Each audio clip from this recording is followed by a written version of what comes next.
Most Jews know about Ukrainians precisely what Ukrainians know about Jews. Received wisdom. That is to say, stereotypes.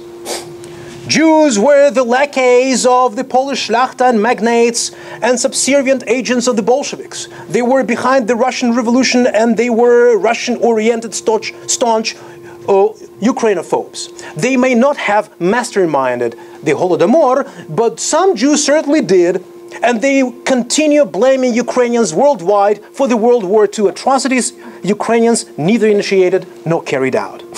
They sent their agent to kill one of the key founders of the first Ukrainian independent state, Simon Petlura, chief Ottoman of the Ukrainian People's Republic.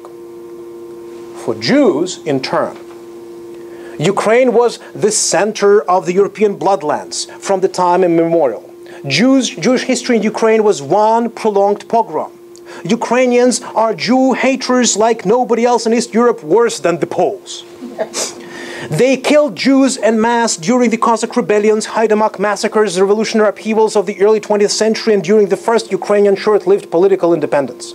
Furthermore, the 300 years from the 1640s till the 1940s show that whenever Ukraine becomes independent, it turns virulently anti-Semitic and kills the Jews. And in times of peace, it tends to erase all traces of evil it did to its Jews.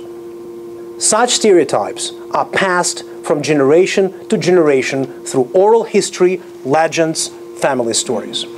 They are sometimes inspired by political propaganda, not always of Jewish or Ukrainian making. These stereotypes are powerful, entrenched, and taken for absolute, obvious, and undeniable truth. Questioning this truth is tantamount to leaving or betraying ethnic self-identity. Any discussion of Ukrainian-Jewish relations has these stereotypical views in the background. Whoever works in the Ukrainian-Jewish historical field has to keep in mind that the interlocutor is always ready to say, "Really? This is not what I have heard." Precisely here enters the historian. To question a stereotype, to discuss the nuances, to introduce complexity into the discussion. Not necessarily to dismiss stereotypes as altogether false. A historian begins with questioning, with questions challenging generalizations. You are saying that Ukraine was a land of martyrdom for the Jews. Why then was it home to a quarter of world Jewry, and why did Jews keep moving until the end of the 19th century to Ukraine, not out of it?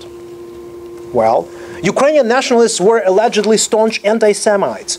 How about the people such as Yaroslav Dashkevich, Miroslav Marinovich, Yevhen Sverstyuk, Zinovy Antonyuk, etc., accused by the Soviet regime precisely of Ukrainian nationalism? Why did these people champion Ukrainian Jewish rapprochement and defend the Jews as an ethnic group with a unique culture to the xenophobic Soviet authorities? Why were they the very people who inspired assimilated Jewish dissidents in the Gulag to look at themselves as representatives of the Ukrainian Jews with a strong national democratic agenda?